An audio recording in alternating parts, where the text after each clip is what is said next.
Ayan, nagawa na ba daw natin ito yung kahit sabay kumakan. Yun.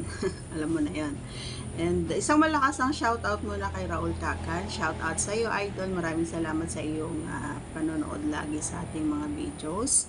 And sa mga bago pa lamang sa ating channel, huwag kalimutan subscribe and click our tiny notification bell para ma-update tayo pag meron tayong mga new upload videos.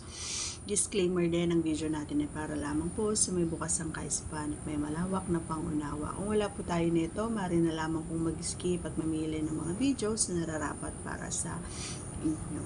Okay, so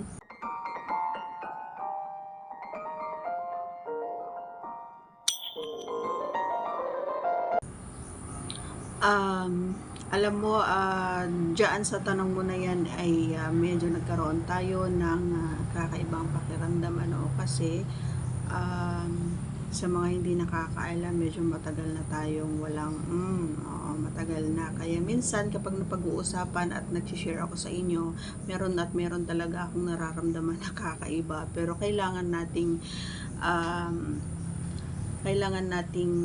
tiisin kasi nga ganun talaga, 'di ba?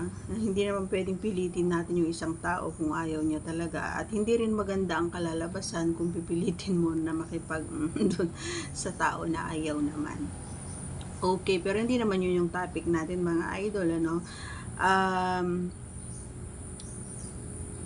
oo, ayan, doon sa tanong mo. Alam mo ba yung pakiramdam na hindi mo maintindihan kapag ginagawa sa akin ito ng partner natin, ay hindi ko alam kung saan ako, hindi ko alam kung anong gagawin ko, hindi ko alam kung, alam mo yon, yung kahit na sumasakit kumbaga yung katawan ko or masakit yung ulo ko, every time na ginagawa niya na ito ay hindi ko na, parang nawawala lahat, nagiging flexible kumbaga yung katawan ko, yung pagpaling-paling kumbaga yung liliko doon, liliko dyan, tatayo doon, gano'n. Parang nawawala yung, yung mga sakit-sakit, kung gano'n. At ito lang masasabi ko, walang kasing saya at walang kasing sarap every time na ginagawa niya yun sa akin. At gano'n din kapag halimbawa ay kumakain, and then pagkatapos kumain ay yun na, pupunta na yan sa hanggang sa matapos parehas. Yun yung pinaka the best na pakiramdam nung yung magsabay kayo parehas na matatapos nangyayari. Yun. And isa lang ang masasabi ko doon, happy and contented ako every time na ginagawa niya yun, and sure na sure ako na makakasabay tayo sa kanya every time na ginagawa niya yun. And syempre walang kasing sarap at walang kasing saya.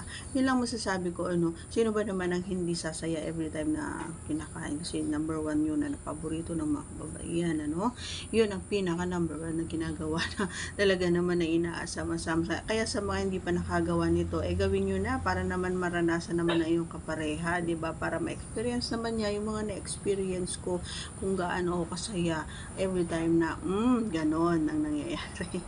Masarap kumain, masarap kainin, masarap lalong-lalo na kapag pumasok na and ipinasok na, yun ang the best para sa aming mga babae, especially na sa akin. Yun na yung talagang makakadama ako at